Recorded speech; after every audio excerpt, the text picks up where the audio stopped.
Hello friends, good morning, सुप्रभात सभी को। देखिए, आज अपना टॉपिक होगा अध्याय नंबर 8 और जिसका नाम है अवकलन के अनुप्रयोग। तो सबसे पहले देखिए आपको इसके अंदर क्या पढ़ना है। सबसे पहला टॉपिक होगा आपका वर्धमान फलन, ह्रासमान फलन, एकदिष्ट वर्धमान फलन या आप उसको क्या बोल सकते हो, निरंतर वर्धमान फलन, निरंतर वर्धमान फलन, निरंतर ह्रासमान फलन। उसके बाद वक्र के किसी बिंदु पर स्पर्शरेखा का समीकरण और अभिलंब का समीकरण ज्ञात करना। और इसमें आपका लास्ट टॉपिक रहेगा उच्चिष्ट और निम्निष्ट। तो सबसे पहला टॉपिक डालेंगे वर्धमान और ह्रासमान फलन। फर्स्ट टॉपिक डालिए वर्धमान और ह्रासमान फलन। फर्स्ट टॉपिक होगा आपको वर्धमान और ह्रासमान फलन, वर्धमान और ह्रासमान फलन। जो आपके 8.1 में अवकलन के परिवर्तन की दर है उसको आपके सिलेबस में से हटा दिया गया है, इसलिए 8.1 को आपको नहीं पढ़ना है। तो हम स्टार्ट करेंगे 8.2 से और उसमें आपको पढ़ना है वर्धमान और ह्रासमान फलन, इंक्रीजिंग और डिक्रीजिंग फंक्शन। वर्धमान को आप बोलते हो इंक्रीजिंग फंक्शन, इंक्रीजिंग फंक्शन, और इसको आप बोलते हो डिक्रीजिंग फंक्शन, इंक्रीजिंग और डिक्रीजिंग फंक्शन। तो सबसे पहले बात करते हैं कि वर्धमान फलन और ह्रासमान फलन क्या होता है। जैसा कि आपको नाम से दिख रहा है, वर्धमान यानी कि बढ़ रहा है, ऐसा फलन जो कि बढ़ रहा है क्या कहलाता है, वर्धमान फलन।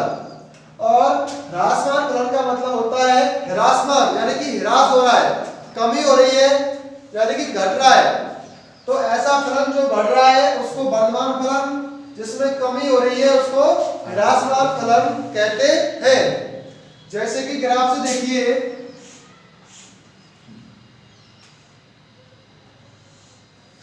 आपके सामने दो फलन है ये।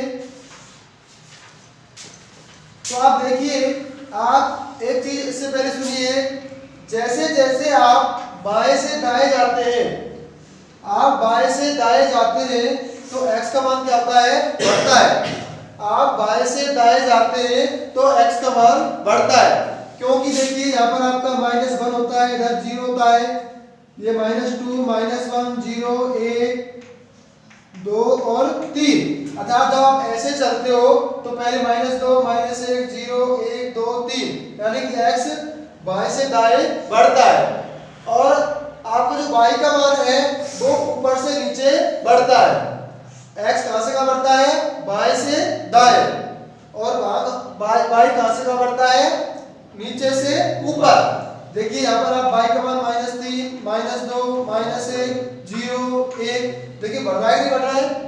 तो x का मान बाएं से दाएं बढ़ता है और y का मान नीचे से ऊपर बढ़ता है। अब आप देखिए, इसमें आप देख रहे हो ये जो आपका ग्राफ है fx, तो जैसे जैसे आप x का मान बढ़ा रहे हैं, जैसे जैसे आप x का मान बढ़ा रहे हैं तो जो y का मान है वो भी क्या हो रहा है, बढ़ रहा है। ऊपर क्यों बढ़ रहा है ना, तो जैसे जैसे आप x का मान बढ़ाते हो, अगर वैसे वैसे y का मान भी बढ़े, जैसे जैसे x बढ़ता है और उसी के साथ y बढ़ता जा रहा है, तो इस फलन को आप बोलते हो वर्धमान फलन। जैसे जैसे x का मान बढ़ता है वैसे वैसे यदि y का मान बढ़ रहा है, देखिए बढ़ रहा है कि नहीं बढ़ रहा है, पहले y का मान ये था, फिर ये हो गया, फिर ये हो गया, फिर ये हो गया, यानी कि y का मान बढ़ रहा है। जैसे जैसे x का मान बढ़ता है, यदि y का मान भी ऐसे ही बढ़े तो उसको हम बोलते हैं वर्धमान फलन। अब यहाँ पर देखिए, जैसे जैसे आप x बढ़ा रहे हो तो बताइए y का मान क्या हो रहा है, y का मान पहले ये, फिर ये, फिर ये, फिर ये, फिर ये, यानी कि घट रहा है। तो जैसे जैसे आप x बढ़ा रहे हो, इधर जा रहे हो, जैसे जैसे आप बाएं से दाएं जा रहे हो तो y का मान क्या है, कम हो रहा है। इसमें देखिए बाएं से दाएं जा रहे थे तो बाई का मान बढ़ रहा था, इसमें क्या हो रहा है, घट रहा है। तो जैसे जैसे आप बाएं से दाएं तरफ जाते हो और बाई का मान घटता है तो उसको क्या बोलते हैं, ह्रासमान फलन। क्या बोलते हैं, ह्रासमान फलन। तो इसका मतलब क्या हुआ, पहले इसकी डेफिनेशन लिखते हैं, उसके बाद दोबारा देखते हैं इसकी ज्योमेट्री क्या है। पहला टॉपिक डालिए वर्धमान फलन।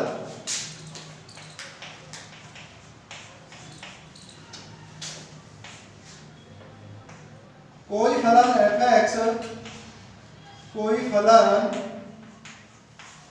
f(x) बंद अंतराल a, b में, कोई फलन f(x) बंद अंतराल a, b में वर्धमान फलन कहलाता है, वर्धमान फलन कहलाता है यदि कोई फलन f(x) बंद अंतराल a, b में वर्धमान फलन कहलाता है यदि x1 is less than x2, x1 is less than x2, तो आपका जो f(x1) है वो भी लेस देन होना चाहिए f(x2) से। For all x1, x2 belongs to a, b। आप इसको बुलंदा लिख लीजिए चाहे बोले। फॉर ऑल कोई फलन f(x) बंद अंतराल खुले अंतराल a, b में वर्धमान फलन कहलाता है यदि x1 का मान x2 से छोटा है तो f(x1) का मान भी f(x2) से छोटा होना चाहिए। और x1 x2 कहां से लेंगे आप, इस अंतराल में से। इसको समझिए मैं क्या कहना चाह रहा हूं। यहाँ पर आप इसको दूसरी डेफिनेशन लिख सकते हो, यदि x1 का मान क्या है, x2 से बड़ा है, यदि x1 क्या है, x2 से बड़ा है, तो जब आप इसे फंक्शन लगाओगे f(x1) भी किससे बड़ा होना चाहिए, f(x2) से। For all x1, x2 belongs to a, b। दोबारा से देखिए, कोई फलन f(x) खुले अंतराल a, b में वर्धमान फलन कहलाता है यदि x1 का मान x2 से छोटा है तो f(x1) का मान भी f(x2) से छोटा होना चाहिए। और आप कोई ये x1 x2 कहां से लेंगे, इस अंतराल में से। या फिर आप इसको ऐसे बोल सकते हो, यदि x1 का मान x2 से बड़ा है तो f(x1) का मान भी f(x2) से बड़ा होना चाहिए। और x1 x2 बिलोंग करेंगे आपके इस अंतराल में से। क्लियर है। देखिए जैसे कि इस ग्राफ को देखिए,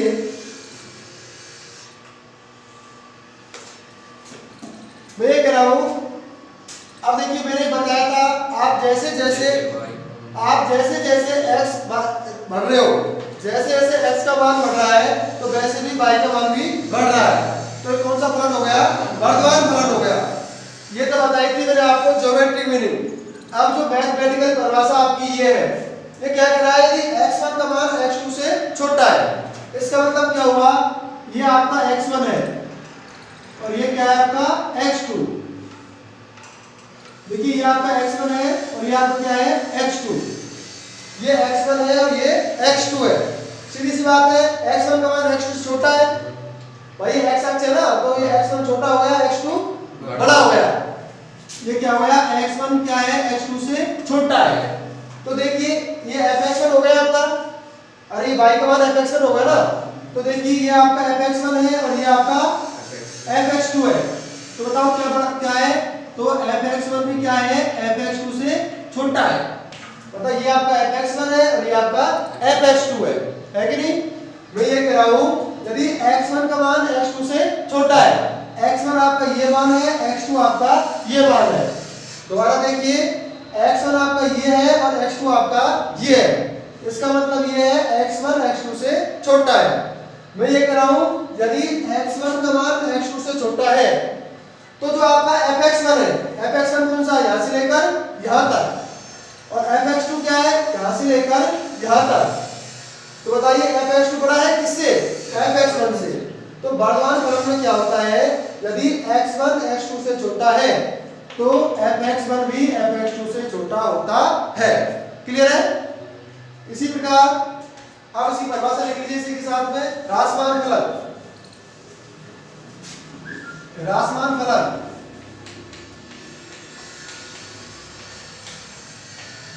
ह्रासमान फलन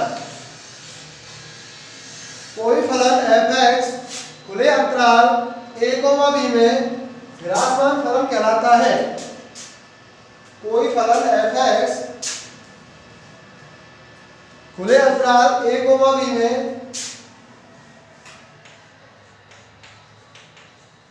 ह्रासमान फलन कहलाता है यदि x1 का मान x2 से छोटा है तो fx1 बड़ा होना चाहिए fx2 से। यदि x1 x2 से छोटा है, देखिए इसमें इक्वल टू का चिन्ह भी लगा लीजिए यहाँ पर, और वर्तमान में भी लगा लीजिए। ये बताया था ना fx1 का मान जो लेस देन बताया था उसमें इक्वल टू का भी लगा लीजिए साइन साथ में। दोबारा देखिए, कोई फलन fx खुले अंतराल a, b में ह्रासमान फलन कहलाता है यदि x1 का मान x2 से छोटा है तो fx1 का मान बड़ा होना चाहिए fx2 से। For all x1, x2 belongs to a, b।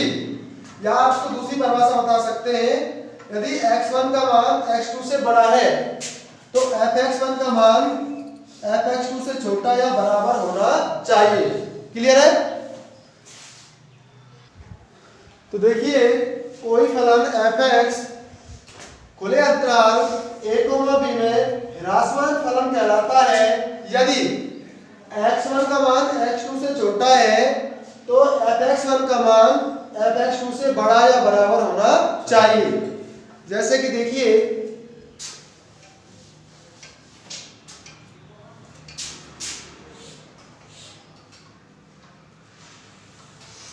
मैंने आपको बताया था ह्रासमान फलन की दूसरी परिभाषा मैं आपको बता चुका हूं।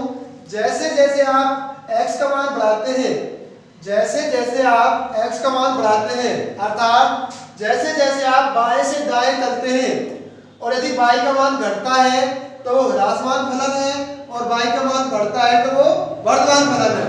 तो आप देखिए, जब आप बाएं से दाएं जा रहे हो, इधर से इधर आ रहे हो, तो y का मान क्या हो रहा है, पहले जा रहा था फिर कम फिर कम फिर कम, यानी कि घट रहा है। जब y का मान घट रहा है तो ये कौन सा फलन हो गया, ह्रासमान फलन। तो इसी परिभाषा को जो मैंने आपको ज्योमेट्री रूप में बताई है, ज्यामितीय रूप में बताई है, इसको हम लिख रहे हैं गणितीय रूप में। देखिए क्या हो रहा है, मैं ये कह रहा हूं यदि x1 का मान x2 से छोटा है तो आप देखिए, ये आप x1 मान लीजिए और ये आप क्या मान लीजिए, x2 मान लीजिए। तो सीधी सी बात है, ये x1 x2 से छोटा हो गया क्योंकि ये तो इधर है, तो ये बढ़ेगा ना ऐसे। तो ये कह रहा है यदि x1 का मान x2 से छोटा है तो देखिए fx1, ये आपका fx1 हो गया, और ये क्या है आपका fx2। तो ये fx1 किससे बड़ा हो जाएगा, fx2 से। क्लियर है। तो देखिए, कोई फलन fx खुले अंतराल में ह्रासमान होता है यदि x1 का मान x2 से छोटा है तो fx1 का मान fx2 से बड़ा या बराबर होना चाहिए। क्लियर है। देखिए, अब ये हो सकता है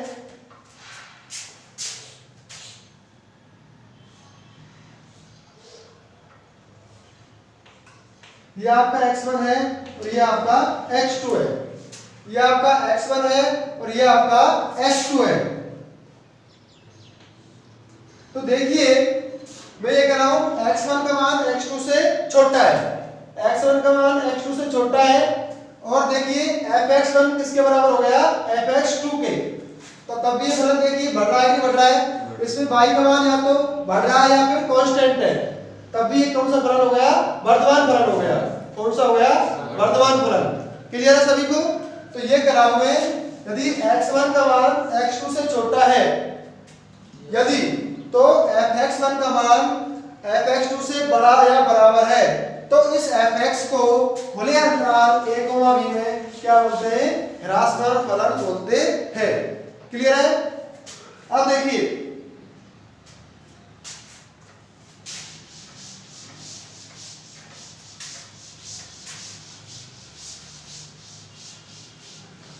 मैंने आपको एक चीज और बताई थी, अवकलन का ज्यामितीय रूप।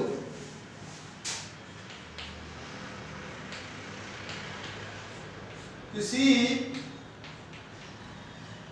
बिंदु पर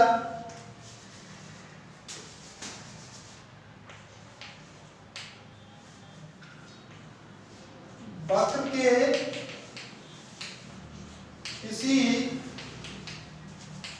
बिंदु पर अवकलन का ज्यामितीय रूप। देखिए मैं आपको पहले ही बता चुका हूं, सिर्फ मैं आपको बता रहा हूं दोबारा से। देखिए सपोज ये आपका कोई वक्र है y बराबर fx और इसका कोई बिंदु क्या है c। तो देखिए यदि आप इस बिंदु पर अवकलन का मान निकालते हैं, इस x बराबर c पर आप क्या निकालते हो, अवकलन का मान निकालते हैं, तो मैंने बताया था इस बिंदु पर जो अवकलन का मान होता है अर्थात f डैश c, इस fx का x बराबर c पर जो अवकलन क्या होता है f डैश c, और ये बराबर होता है इस बिंदु पर जो खींची गई स्पर्श रेखा है, इस बिंदु पर खींची गई स्पर्श रेखा जो x अक्ष के साथ एंगल बनाती है उसकी स्पर्शजा अर्थात tan थीटा के बराबर होती है। तो मैंने बताया था तो इस बिंदु पर स्पर्श रेखा की जो प्रवणता है, स्लोप है, वो किसके बराबर होती है, इस बिंदु पर अवकलन के बराबर होती है। तो किसी बिंदु पर अवकलन का मान लिखिए इसको, किसी बिंदु पर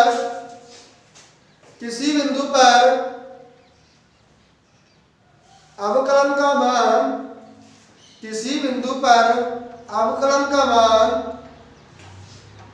उस बिंदु पर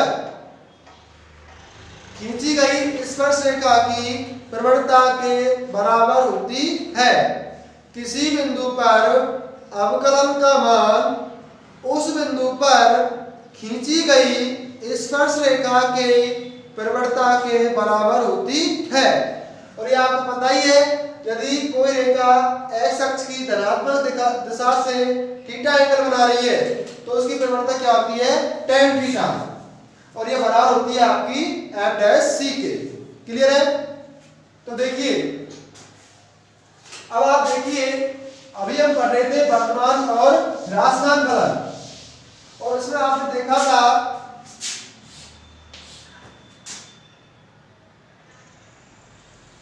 ये आपका वर्तमान फलन था और ये आपका ह्रासमान फलन है।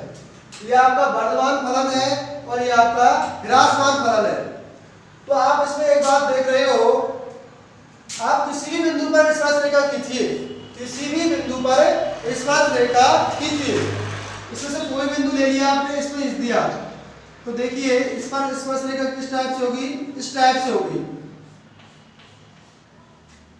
इसके बाद देखिए यदि आप इस बिंदु पर स्पर्श रेखा खींचते हो तो वो इस टाइप से होगी, ये आपकी स्पर्श रेखा हो गई। तो देखिए जितने भी एंगल है ये क्या है, 90 डिग्री से कम है, ये जितने भी एंगल है वो सब क्या है, 90 डिग्री से कम है। और लेकिन जब आप ह्रासमान फलन के किसी भी बिंदु पर स्पर्श रेखा खींचते हैं, इसका ये बिंदु हो गया, इस पर स्पर्श रेखा इस टाइप से होगी, तो ये क्या हो गया, 90 डिग्री से ज्यादा है, 90 डिग्री से ज्यादा है।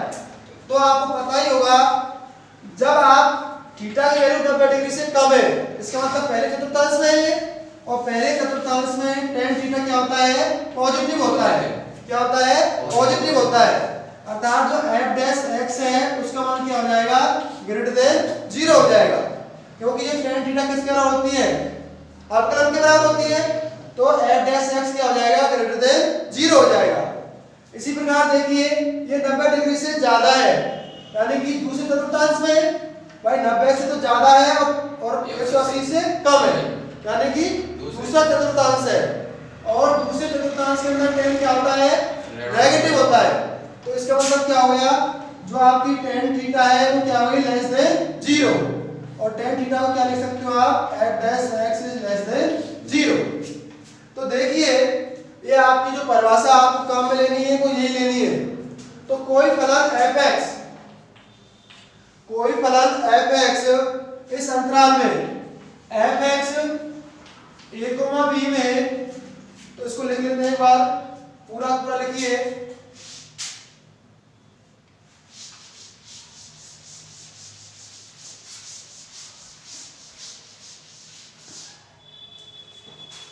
नोट के अंदर लिखिए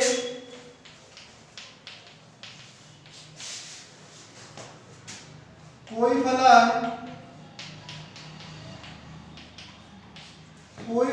fx a, b में वर्धमान फलन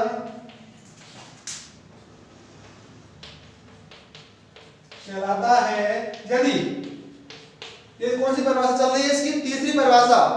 पहली परिभाषा तो मैं आपको बता चुका हूं, जैसे जैसे आप x का मान बढ़ता है, यदि y का मान भी बढ़े तब भी फलन क्या कहलाता है, वर्धमान। दूसरी परिभाषा मैंने आपको बताई है, यदि x1 का मान x2 से छोटा है तो fx1 का मान भी fx2 से छोटा होना चाहिए। उसके बाद तीसरी कंडीशन क्या है, तीसरी डेफिनेशन है कोई फलन fx a, b में, और ये सबसे इंपॉर्टेंट है, ये बता रहा हूं, जो कोई फलन fx खुले अंतराल a, b में वर्धमान फलन कहलाता है यदि f डैश x क्या हो, ग्रेटर देन 0 हो। जो f डैश x है वो क्या होना चाहिए, greater than 0 for all x belongs to a, b। ये x कहां से बिलोंग करेगा, इस अंतराल में से। क्लियर है, क्योंकि अभी आपको बता दिया इसका कारण क्या है।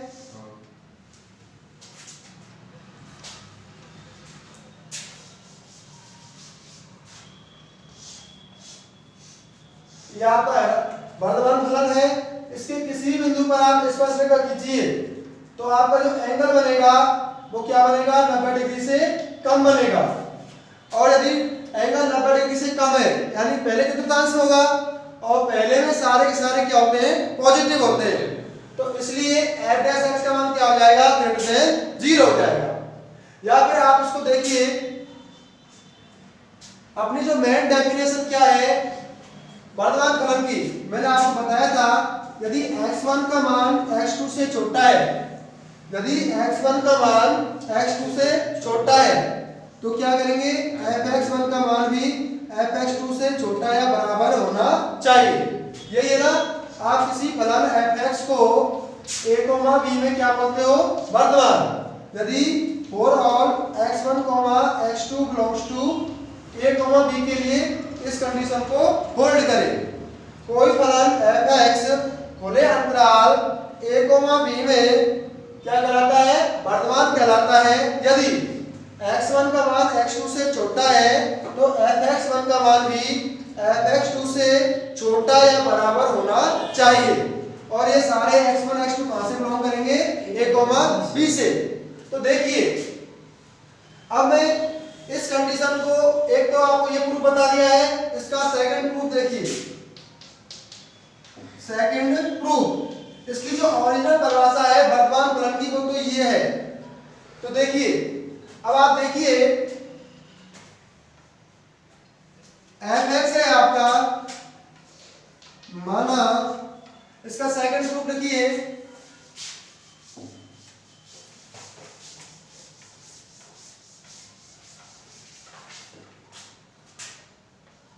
सेकंड प्रूफ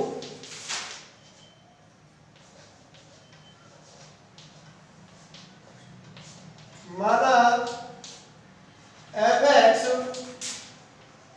बंद अंतराल a, b में संतत है, यानी कि इसको ग्राफ टूट नहीं रहा है, और fx खुले अंतराल में क्या है, अवकलनीय है, खुले अंतराल में अवकलनीय है। तो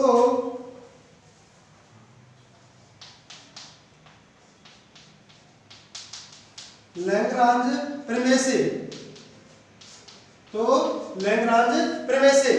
लैग्रांज प्रमेय आप लगा सकते हो। यदि ये दोनों कंडीशन सेटिस्फाई है तो आप क्या लगा सकते हो, लैग्रांज प्रमेय। लैग्रांज प्रमेय क्या कहती है,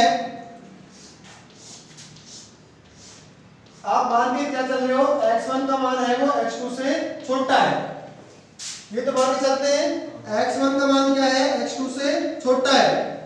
तो लैग्रांज प्रमेय क्या कहती है, तो आपको एक बिंदु C मिलेगा ताकि, तो लैग्रांज प्रमेय से एक बिंदु C, लैग्रांज प्रमेय से एक कम से कम एक बिंदु, तो कम से कम एक बिंदु C इस प्रकार होगा कि f डैश c बराबर f of x2 minus f of x1 बटे x2 माइनस x1। तो जो आपका f डैश c है वो क्या होगा, fx2 minus f of x1 बटे x2 माइनस x1। तो देखिए यदि f डैश c आपको पता ही है क्या होगा, ग्रेटर देन 0 होगा। f डैश c क्या होगा, ग्रेटर देन 0, क्योंकि वर्तमान फलन के लिए f डैश c क्या होता है, ग्रेटर देन 0 होता है। तो आप मान के चले हो कि x1 क्या है, x2 से छोटा है, और आपको प्रूव क्या करना है, fx1 भी fx2 से छोटा या बराबर है। यदि आप ये प्रूव कर देते हो, ये मान के ये प्रूव कर देते हो, तब आप क्या कह सकते हो आप कि ये फलन क्या है, वर्धमान है। तो देखिए इसको सॉल्व करिए, बचगुना कर दीजिए इसका। तो यहां से क्या आएगा बताइए, fx2 minus fx1 is greater than 0। तो यहां से क्या आ जाएगा, fx2 is greater then fx1। इसको आप ऐसे भी लिख सकते हो, fx1 is less then fx2। Clear है? तो आपने क्या प्रूव कर दिया, आप x1 लेस देन x2 लेके चले थे और आपने प्रूव क्या कर दिया, fx1 is less then fx2। इसके प्रूफ की आपको बिल्कुल आवश्यकता नहीं है, सिर्फ आपको कॉन्सेप्ट याद रखना है जो मैं अभी बताऊंगा आपको।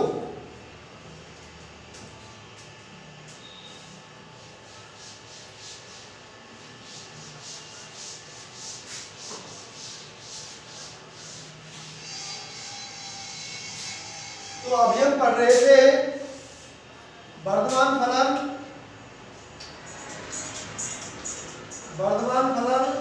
और दूसरा था आपका ह्रासमान फलन। देखिए तो हम बात कर रहे थे कि fx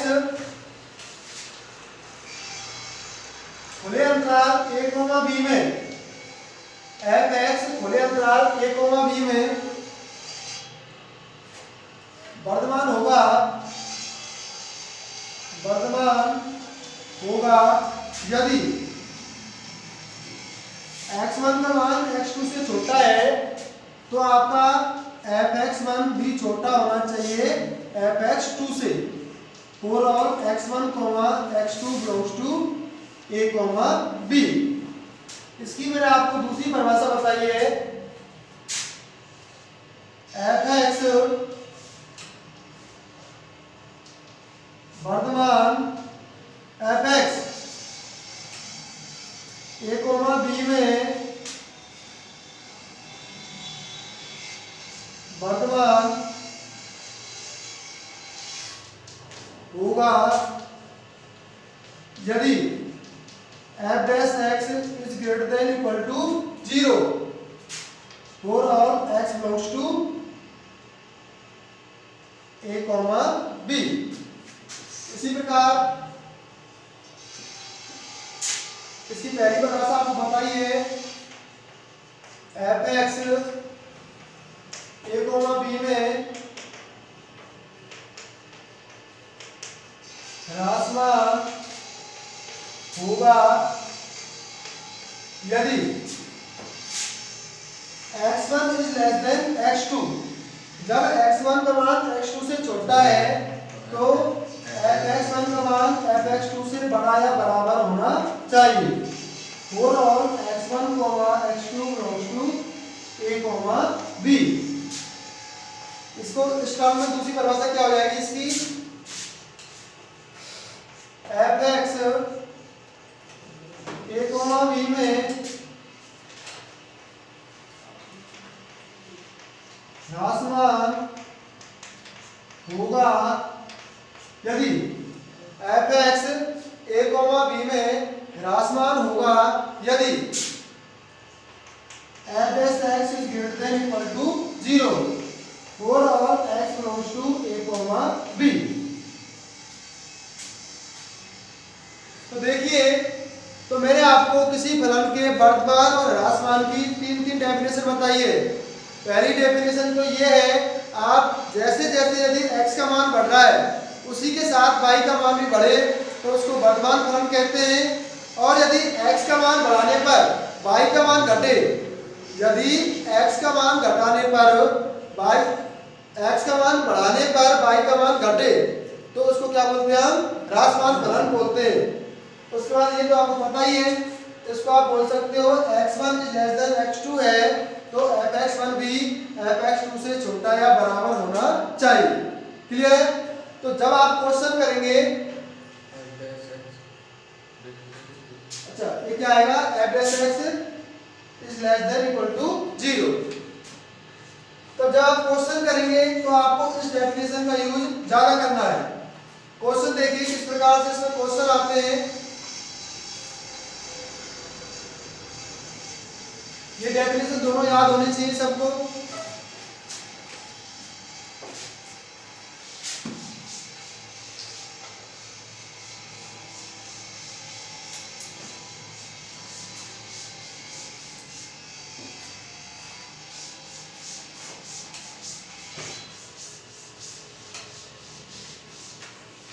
देखिए,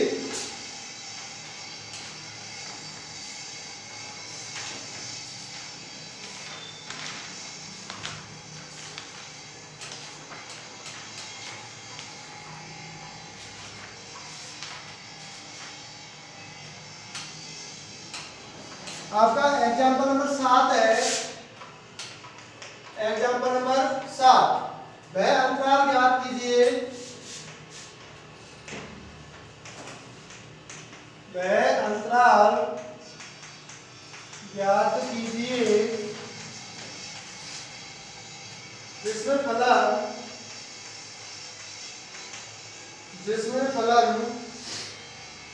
fx, जिसमें फलन fx 2x³ minus 9x² plus 12x plus 3। देखिए नंबर 1,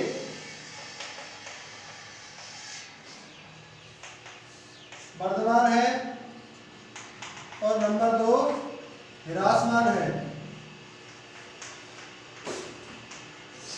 देखिए आपको क्वेश्चन है, आपको वह अंतराल ज्ञात करना है जिसमें जो फलन दिया हुआ है ये किस अंतराल में तो फलन वर्धमान है और किस अंतराल में ह्रासमान है। तो जो आपको मैंने डेफिनेशन बताई है अवकलन के रूप में, वही डेफिनेशन आपको यूज में लेनी है। तो परिभाषा क्या है, fx हम जानते हैं कि सॉल्यूशन में लिखिए,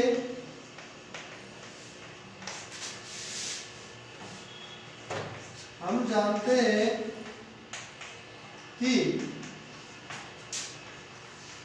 fx वर्धमान होगा यदि f(x) is greater than 0 for all x belongs to R। तो ये R में fx क्या होगा, वर्धमान होगा यदि f(x) का मान क्या हो, 0 से बड़ा हो। तो वो सारे x जिनके लिए f डैश x का मान क्या है 0 से बड़ा है, तो उस सारे अंतराल में fx क्या होगा वर्धमान होगा। ये आपको बताइए कि कोई फलन fx वर्धमान कब होता है जब f डैश x का मान 0 से बड़ा हो। तो वो आपको x बताने उन पर f डैश x का मान क्या है 0 से बड़ा।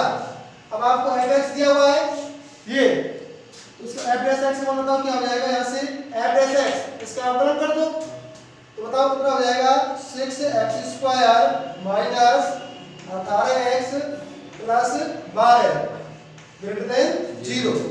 f डैश x का मान यहाँ से निकाल दिया ना, देखिए 3x² माइनस 18x प्लस 12 इसका तो 0 हो जाएगा, क्या होना चाहिए ग्रेटर देन 0 होना चाहिए। यहाँ से आप 6 कॉमन ले सकते हो तो ये हो जाएगा आपका x² minus 3x plus 2 greater than 0। यहाँ पर आप इसको लिख सकते हो x 6 से भाग दे दो उसमें, तो ये हो जाएगा x² minus 3x plus 2 greater than 0। तो x² minus 3x plus 2 greater than 0। अब देखिए ये मैं आपको पहले बता चुका था एक बार और कि अब आप यहाँ से f कैसे निकालते हो। यहाँ पर बराबर का चिन्ह नहीं है, ये एक असम का है, समीकरण नहीं है, क्योंकि इसमें किसका चिन्ह है ग्रेटर देन इक्वल टू का। तो देखिए सबसे पहले क्या करते हैं, अब सिर्फ आपको क्वेश्चन बन गया यहाँ से x का मान बताना है जिनके लिए इसका मान क्या हो जाए 0 से बड़ा हो जाए। तो देखिए सबसे पहला काम है आप इसको 0 के बराबर रखते हैं। किसके बराबर रखते हैं 0 के बराबर रखते हैं। ये देखिए हर क्वेश्चन में काम में आएगा, इसलिए इसको ध्यान से देखेंगे। तो आपको करना क्या है, सबसे पहले इसके क्रांतिक बिंदु निकालते हैं। क्रांतिक बिंदु को निकाला है इसको 0 के बराबर रखते हैं। तो रखिए तो ये हो जाएगा x² minus 3x plus 2 equal to 0। इसको यहाँ पे छोड़ देंगे, इसको समीकरण नंबर 1। सबसे पहले काम क्या है, इसको 0 के बराबर रखेंगे तो ये हो जाएगा x² minus 3x plus 2 equal to 0। अब यहाँ से आप x का मान निकाल सकते हो तो ये हो जाएगा x² minus 2x minus x plus 2 equal to 0। यहाँ से x कॉमन लिया तो ये हो गया x माइनस 2 माइनस 1 कॉमन लिया तो x माइनस 2 इक्वल टू 0। तो x minus 2 into x minus 1 बराबर हो गया 0 के। तो x मान 1 आ गया और 2 आ गया। दोबारा से सुनिए, सबसे पहला काम है आप इसको 0 के बराबर रखेंगे। ये चीज समझ में आ गई तो आप ये समझो पूरा समझ में आ जाएगा।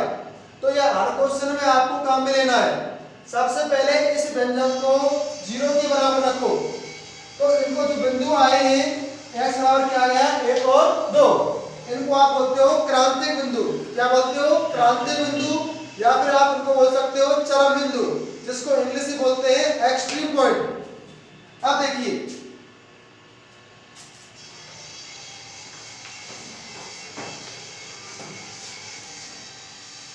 अब क्या करेंगे, आप एक रियल लाइन पर इनको रिप्रेजेंट करेंगे, वास्तविक रेखा खींचेंगे। इस पर आप x बराबर आपने क्या रखा a और x बराबर 2। इस टाइप से होगा। सबसे पहला काम इसको 0 के बराबर रखो और दूसरा काम क्या है, x के मान मिल जाएंगे। x के मान मिलने के बाद इसको वास्तविक रेखाओं पर रखते हैं।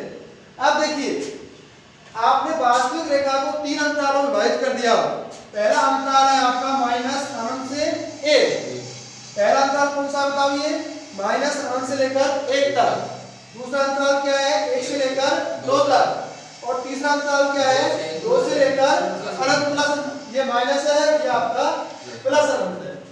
तो आपने जो रियल लाइन है उसको 3 भागों में डिवाइड कर दिया, एक ये और एक ये। अब आपको बहुत सारे x चाहिए जिनके लिए इसका मान क्या है 0 से बड़ा है।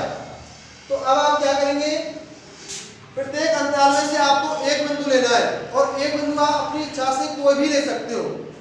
इस अंतराल का आप कोई भी बिंदु लीजिए जो इसके अंदर आ रहा है। इसके अंदर कम से कम लाखों करोड़ बिंदु आ रहे हैं, उनमें से कोई भी बिंदु ले सकते हो। तो बताओ इसके अंदर 0 आ रहा है, एक -1 भी आ रहा है, -2 भी आ रहे हैं, उनमें से आपकी इच्छा से आप कोई सा बिंदु ले सकते हैं। तो मैंने ले लिया 0 ले लिया। 0 इसलिए ले लिया क्योंकि मैं उस बिंदु को यहाँ पर रख के देखता हूँ कि इसकी वैल्यू धनात्मक आ रही है कि ऋणात्मक आ रही है। तो रख के देखो, कुछ एक नहीं रखेंगे, इसके बीच में रखना है आपको। इसके बीच में -1 रख सकते हो, -2, -3 कुछ भी रख सकते हो। x बराबर आपने 0 रखा तो ये तो 0 हो जाएगा, ये क्या बचा 2 आ गया।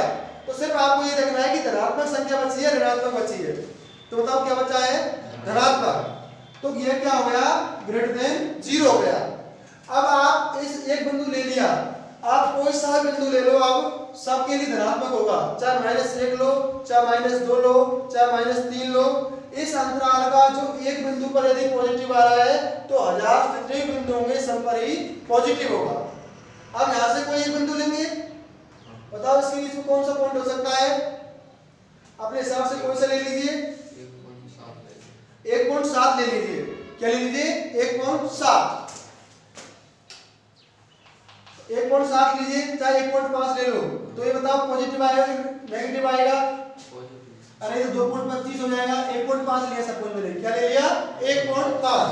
तो ये हो गया 2.25 माइनस 3 इंटू 1.5, तो ये हो गया आपका 4.5। तो 2.25 माइनस 4.25 प्लस 2, तो बताओ कैसा आया ये, अरे तो 4.25 हो गए, 4.5 है तो नेगेटिव आएगा ना, तो ये क्या हो गया, लेस देन 0 हो गया। तो ये क्या हो गया आपका, लेस देन 0 हो गया। अब आप 2 से बड़ा कोई मान लीजिए, 3, 4, 5, 6, 7, 8 कुछ भी ले सकते हो। आपने 3 ले लिया, 3 रखिए इसमें, 3 8 9 और 3 8 9, ये तो कैंसिल हो जाएगा, कितना बचा 2। तो ये क्या आ गया, पॉजिटिव आ गया। क्या आ गया, पॉजिटिव आ गया। तो देखिए आप -1 से लेकर अनंत से लेकर 1 में इस fx का मान बताओ क्या है, ग्रेटर देन 0 है। तो इसमें क्या होगा, ये वर्धमान होगा, क्या होगा, वर्धमान होगा। यूनियन और किसमें ग्रेटर देन 0 है, 2 से लेकर अनंत में। तो इन दोनों अंतरालों में क्या है, ये वर्धमान है, क्या है, वर्धमान।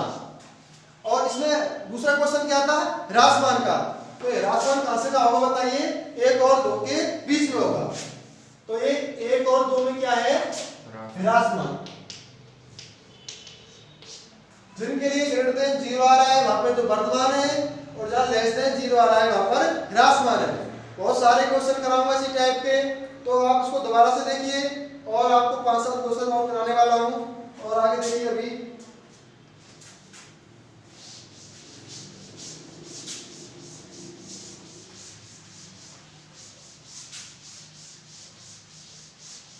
सिर्फ आपको ये पता होना चाहिए, यदि f डैश x का मान ग्रेटर देन 0 है तो आप फलन को क्या बोलते हो, वर्धमान। और यदि f डैश x का मान लेस देन 0 है तो इसको क्या बोलते हैं आप, ह्रासमान। क्या बोलते हो, ह्रासमान।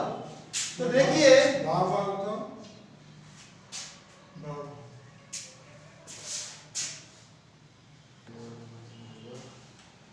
तो बहुत सारे x जिनके लिए f डैश x का मान ग्रेटर देन 0 हो तो वहां पर फलन वर्धमान होता है, और यदि f डैश x का मान 0 से छोटा हो तो ह्रासमान होता है। थैंक यू, धन्यवाद सभी को।